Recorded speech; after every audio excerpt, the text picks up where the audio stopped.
Hello and Merry Christmas. Welcome to December 17th of Reading Through the Greatest Gift by Anne Voskamp. Today is Lifting Up the Little and Small. You, O Bethlehem Ephrathah, are only a small village among all the people of Judah, yet a ruler of Israel, whose origins are from the distant past, will come from you on my behalf. The people of Israel will be abandoned to their enemies until the woman in labor gives birth. Then at last his fellow countrymen will return from exile to their homeland, and he will stand to lead his flock with the Lord's strength, in the majesty of the name of the Lord his God. Then his people will live there undisturbed, for he will be highly honored around the world, and he will be the source of peace. Micah 5:2-5. O little town of Bethlehem, Ephrathah, in Scappoose, Oregon, and Wallagrass, Maine, Americus, Kansas, and the quiet side streets and living rooms of a million small and unlikely places, kingdom comes to places like you. You there, with your lights strung up and down like sequins that have seen. Oh, goodness.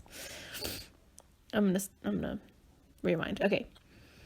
You there with your lights strung up and down like sequins that have seen better days. With your ragamuffin kids and paint-chipped Christmas ornaments from 1982. Your scarlet poinsettias in the front window in the fading light of the front room. There's a winter wonderland set up on someone's mantle. They'll get carolers to come around to the nursing home this Friday night and sing, "Hark the herald angels sing, glory to the newborn King." Everyone will smile, worn and grateful, and no one will care if it's off-key. Because there is a king in Bethlehem. In backwater Bethlehem, an unmarried, hardly woman in labor, giving birth to your king. And he will be your newborn, an ancient and coming and future king, newly birthed, whose goings forth have been from old, from ancient days. A king like and infinitely greater than King Arthur, with his tomb inscription, Hic jacet Arthurus, rex quondam rexque futurus. Here lies Arthur, king once and king to be. Forsake the fairy tales, for the story that is history.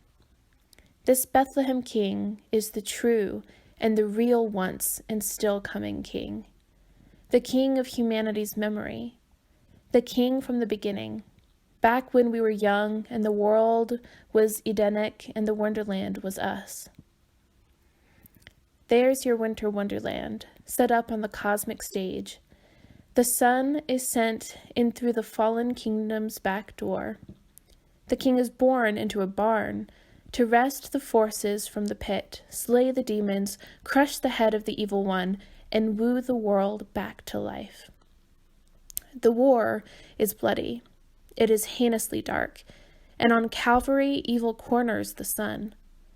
Iron spikes the king to a tree and laughs haunting triumph, only to have light shatter the dark, and the king fling off the rotting grave clothes and rise. Author J.R.R. Tolkien called this moment when the light of deliverance throws back the darkness, the eucastrophe. The moment when evil is dashed and righteousness suddenly, spectacularly rises. The birth of Christ is the eucastrophe of man's history, writes Tolkien. The birth of the king is the light in your story, in history, that slashes back the smothering dark.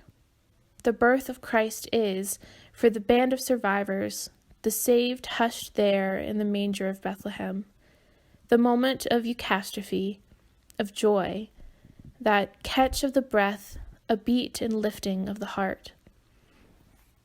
In that eucastrophe instant, under a Bethlehem star, when humanity witnesses the God King, inhale earth, air into his lungs, you can feel it.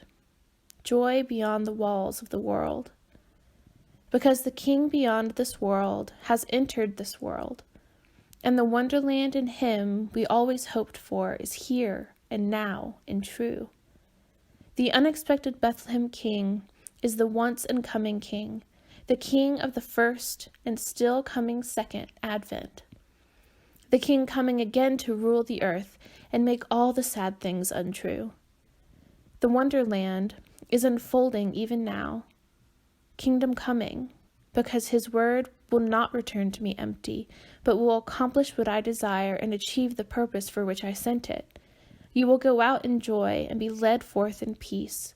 The mountains and hills will burst into song before you, and all the trees of the field will clap their hands. Isaiah 55.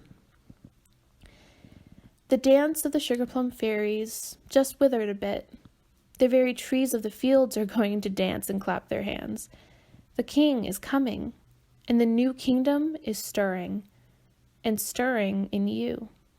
When the King rules your world, you cease to rule or to worry. All worry dethrones God. All worrying makes you king, and God incompetent. There is a king born in Bethlehem and on the throne. You can breathe.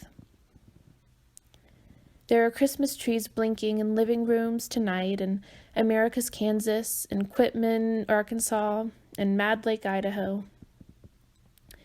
Someone plays on a piano that needs tuned, glory to the newborn king.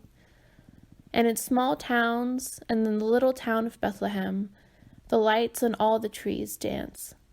For the coming king, the trees of the field all dance. Phillips Brooks said, "It was not suddenly and unannounced that Jesus came into the world. He came into a world that had been prepared for him.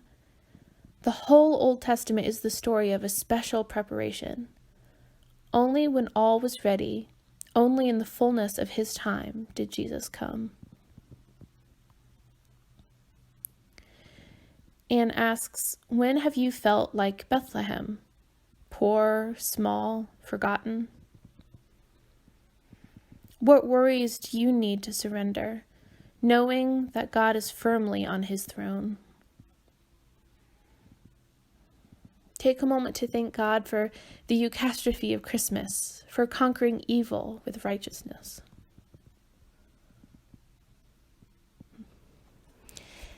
That concludes today's reading.